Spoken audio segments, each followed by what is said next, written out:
E nesse vídeo eu vou falar sobre 4 assuntos. O primeiro deles é esse que já está em tela, que o governo Lula, quer a presença do grande democrata Vladimir Putin aqui no Rio de Janeiro, aqui no Brasil, né, no Rio de Janeiro, na cúpula do G20.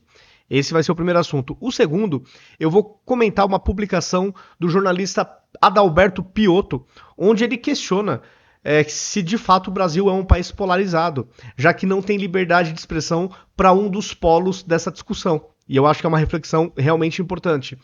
Depois também eu vou falar um pouco sobre a Janja, que teve o perfil hackeado aí nas redes sociais e já fez uma publicação aí criticando a plataforma X do Elon Musk. Né? Eu aposto que se fosse de um esquerdista radical, os donos anteriores não teria essa crítica. Então eu vou comentar um pouco sobre isso. E para finalizar, eu vou falar também do Antônio Fagundes, né, que parece que caiu a ficha dele. Ele acha estranho que o público tem se afastado da classe artística, né? Caramba, só agora ele foi perceber isso e eu vou comentar um pouco sobre essas coisas. Começando pela matéria do UOL, tá, que fala aqui sobre o governo Lula querer a presença do Vladimir Putin. Então aqui eu vou numa pergunta específica sobre esse assunto. O Jamil Chad, que foi o jornalista que fez a entrevista, questionou o seguinte, o Celso Amorim: o Brasil vai aceitar a presença de Putin no G20 em 2024? Aí o Celso Amorim: nós queremos que Putin venha, esse grande democrata, super tolerante. Uma conferência do G20 sem a Rússia é uma conferência incompleta, ainda mais que é um grande país comunista, né? Claro que hoje também se vive de capitalismo, evidentemente, porque o comunismo não dá certo em lugar nenhum do mundo, então até por isso que foi dissolvida a União Soviética, mas o Putin era da KGB, é um cara comunista, isso é inegável. Se formos falar de temas como reforma da governança global, como que vai ignorar a Rússia? Governança global, tá falando de uma grande potência bélica com um líder comunista.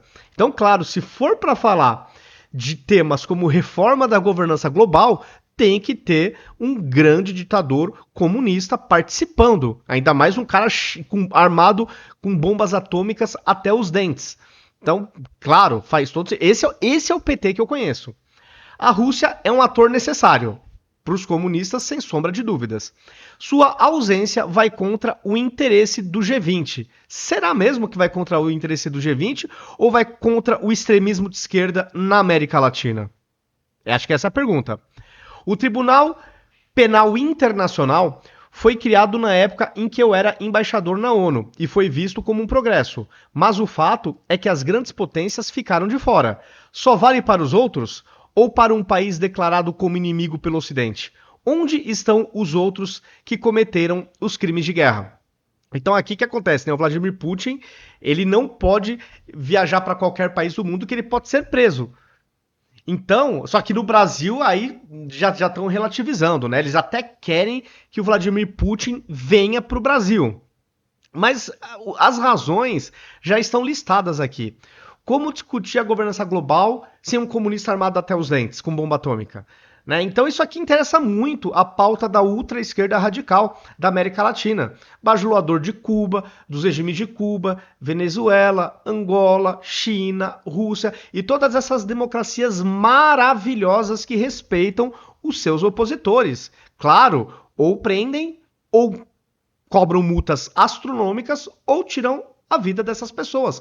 Porque o pluralismo nessas regiões realmente é uma coisa que impera. Então, esse é o PT que a gente conhece, né? Até aí, zero de novidade. Eu não espero e não esperaria nada de diferente da nossa esquerda e da esquerda aqui da América Latina, que, via de regra, pelo menos no nosso entorno, e infelizmente a nossa esquerda bajula esse entorno totalmente antidemocrático, intolerante, destruidor de riqueza dos seus povos. O pessoal tá na miséria.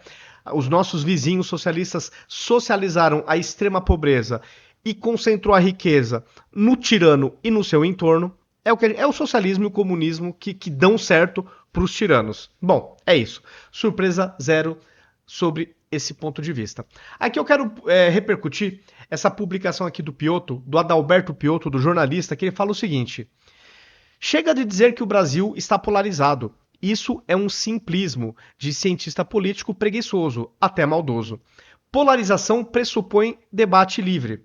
No Brasil, há um consórcio, uma oligarquia político-jurídica, à esquerda, que oprime a direita com o poder da mão pesada do Estado. Pessoal, eu não poderia concordar 100% com o que ele escreveu aqui. Só há polarização se o debate é livre. É por isso que na China não tem polarização, é por isso que na Rússia não tem polarização, na Venezuela, Cuba, Angola, Nicarágua. Nesses países não existem polarização, justamente pela opressão estatal sobre os adversários. O Brasil, obviamente, não está nesse ponto. Não chegou ainda nesse nível. Deus queira que nem sequer chegue. Mas hoje, no que sai na imprensa, é nítido que tá tendo aí um desbalanço nesse sentido. A mão do Estado está muito mais pesada no espectro ideológico de direita da sociedade. Essa é a minha leitura, essa é a minha humilde opinião, baseado nas coisas que saem na própria imprensa de esquerda. Não preciso nem para a imprensa conservadora de direita, o que sai na própria imprensa de esquerda. Concordo com ele, de fato, o Brasil está polarizado, mas com o Estado interferindo nessa polarização. Na minha humilde opinião de um cidadão, de um leigo. Não sou do direito, mas eu inclusive vejo pessoas do direito também terem esse mesmo ponto de vista. Na questão da mão pesada do Estado para uma parte, para uma parcela da sociedade. Estou apenas repercutindo e concordando com essas pessoas nesse sentido. O outro assunto é a Janja. Ela fez um tweet enorme comentando aí, no caso dos perfis dela, foi acho que o LinkedIn, o X, e acho que a conta de e-mail também, que foi invadida da Janja. E ela criticou a plataforma, o Twitter, pela demora para bloquear o seu perfil, né, nessa plataforma. Se eu não me engano, foi 1h30 que ela colocou no tweet. Eu acho que 1h30 foi rápido demais. Um cidadão comum levaria, sei lá, alguns dias, eu acho que para conseguir isso aí. Então acho que 1h30 não foi demorado. Depois ela vem sempre querendo dividir de novo por gênero a sociedade, né? Então, ela se solidariza com as mulheres que estão nessa mesma situação, blá blá blá, de invasão de perfil, essas coisas. Só que invadir perfil de internet não tem nada a ver com gênero. Invade-se perfis de homens, de mulheres, e fazem as piores coisas. Tá? Geralmente, quando invade perfil, avacalham mesmo. É isso que acontece. Invadem perfis de empresas também. Tá? Então, até uma invasão de conta nas redes sociais. Você ficar dividindo dividir a sociedade por gênero. Meu Deus do céu, vamos falar de seres humanos. Não precisa falar que é só mulher, porque não é.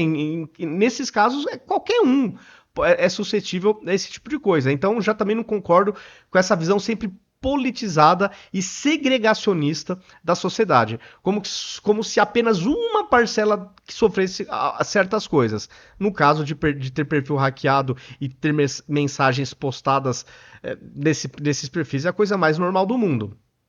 Infelizmente, quando tem a conta bloqueada, quando tem a conta evidentemente invadida. E uma outra coisa, né, que eu até fiz um comentário, preparem-se. Porque logo mais, ela colocou também no tweet dela, né, que tem que responsabilizar as plataformas e tal. E na minha leitura, isso são formas, são táticas para você ir controlando o meio, né? O meio são as plataformas.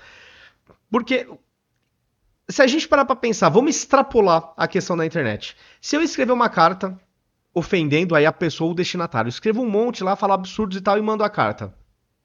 O correio vai ser punido? Óbvio que não, e nem deve.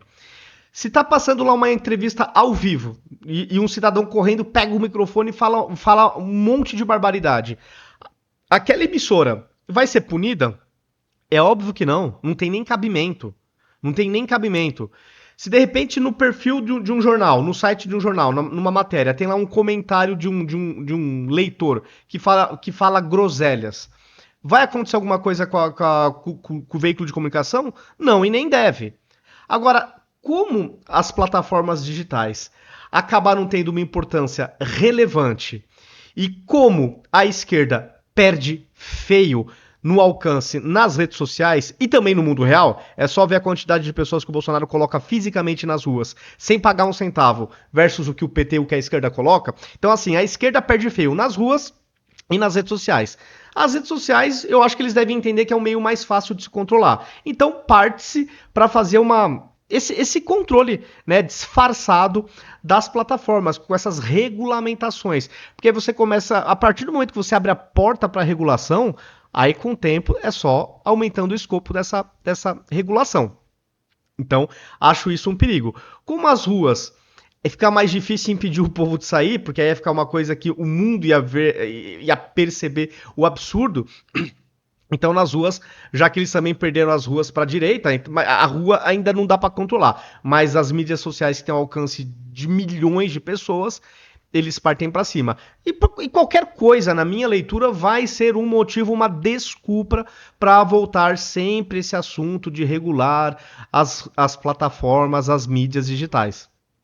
Tudo vai ser desculpa e quase sempre, na minha humilde opinião, esfarrapada. E para finalizar, eu quero falar aqui sobre o Antônio Fagundes, que parece que acordou, né? Aspas para ele. Tem alguma coisa nos afastando do público. A gente precisa prestar atenção. Com comédia Maldito Benefício, ator leva ao cinema modelo de produção independente que usa o teatro há 50 anos. Estou correndo um risco monstruoso. De fato, isso é óbvio, né? Não sei como só perceberam agora. Está tendo um descasamento, uma desconexão entre a sociedade, uma boa parte da sociedade, com a classe artística, com a classe jornalística. Eu até coloquei aqui um comentário, obviamente irônico, onde eu falo o seguinte: nossa, só agora ele percebeu, tem alguma coisa também afastando o público do jornalismo. O que será que é? Obviamente estou sendo bem irônico. Talvez seja a mesma causa raiz, que é a militância, a hipocrisia, o chilique seletivo, aliás, a seletividade em quase tudo. Porque não importa o que se diga ou o que se faça. Ficou claro que o que importa para a esquerda é quem diz ou quem faz alguma coisa. Aí vai ter chilique, vai ter mobilização, vai ter cancelamentos, vai ter tudo aquilo que a gente está acostumado. Senão, vai ter aquela passação de seda. Vão passar o pano. E aí eu continuo, sendo bem irônico. Só um estudo muito aprofundado para descobrir as razões. Mas com certeza a culpa é do público. Estou sendo aqui irônico, obviamente. A culpa nunca é da classe jornalística, a culpa nunca é da classe artística, afinal de contas, esquerda é paz e amor. Eles estão sempre com a razão, eles são sempre super empáticos, tolerantes, todo aquele lero-lero que a gente sabe que é lero-lero. Boa parte deles só fala o que não consegue fazer, o que não consegue cumprir. Mas, e como eles são sempre do bem, amorosos, empáticos, etc., então já sabemos que a culpa é do público. Tenham certeza que a culpa é nossa. Nós nos afastamos do jornalismo, boa parte, quando eu falo nós, boa parte da sociedade. Nós nos afastamos da classe jornalística e dos artistas porque nós estamos errados. Nós não temos a razão. A gente dissemina o ódio. A gente é tudo de mal. E eles, tudo de bom. Bom, é isso, né? Então, para chegar ao ponto de um artista verbalizar isso, é porque já tá doendo no bolso. Tenho a impressão que já tem doído aí no bolso de muitos artistas que tentam não utilizar a Lei Rouanet. Pessoal, é isso. Coloque nos comentários o que vocês acham desses assuntos que eu comentei. Se concordam ou não com as minhas posições, e aí coloquem nos comentários. Se gostaram do vídeo, compartilhem. Me sigam nas redes sociais, ativem as notificações. E até o próximo vídeo.